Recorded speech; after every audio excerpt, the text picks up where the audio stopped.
The cast we want to go over now is a snap T cast. This is going to be the reverse snap T because we have a strong upstream wind blowing. I'm a right-handed caster, meaning I'm going to have to cast off my left shoulder or off the upwind side of my body. The snap T cast is simply illustrated by bringing the rod tip up slowly, breaking surface tension, and snap the rod tip right back down again.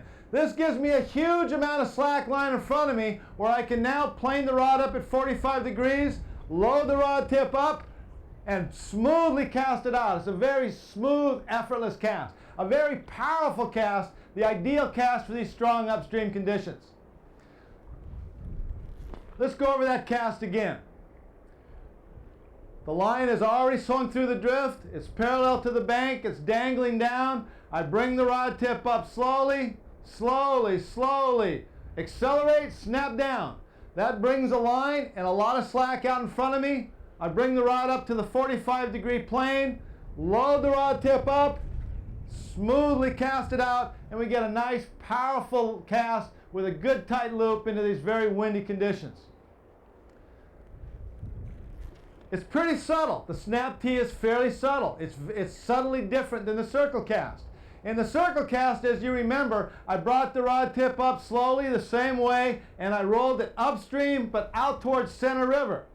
Now the line's out a little bit further out in front of me. I come back, I load it the same way, and cast it out. A beautiful cast. The circle cast is ideally suited for sinking line or sink tip conditions, whereas the snap T cast is a more powerful cast. It's a quicker cast and better with the floating line. Let's cover those key points again. Our fly has come through the drift. It's straight down, parallel to the bank, dangling straight downstream.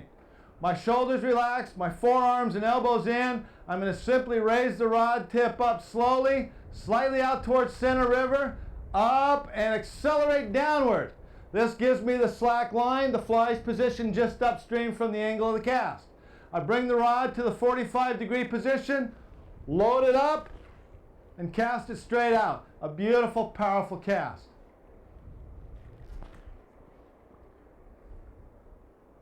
Up slowly, snap down, lots of slack line, 45-degree position, load it up on a powerful D loop, and out it goes. Now ideally the snap T will land our fly and our line upstream and just slightly out. The difference between this cast and the circle cast is I get a bigger loop behind the rod, more power in the forward cast. Again, bring it up slowly, snap it down, and the fly lands very close to me. Now I can have a big D loop, powerful D loop, powerful forward cast into the wind. It cuts through the wind nicely, and it's the ideal cast for windy conditions off your off shoulder. Remember, one of the key positions to the forward cast is keep the shoulders relaxed. Keep the arms in tight and the rod's right out in front of you. Right shoulder cast, left shoulder cast. And you can see that there's not that much difference between my right shoulder cast or my left shoulder cast. Everything's in nice and tight.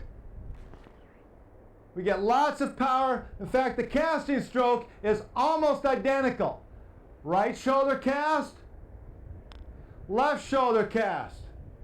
The pivot point is right here. Forehand, underhand, pivot, pivot, pivot. This allows us to cast either our right shoulder or our left shoulder without changing our casting stroke. Pivot. Beautiful cast. You know, for you right-handed casters, casting over your opposite shoulder is easy work.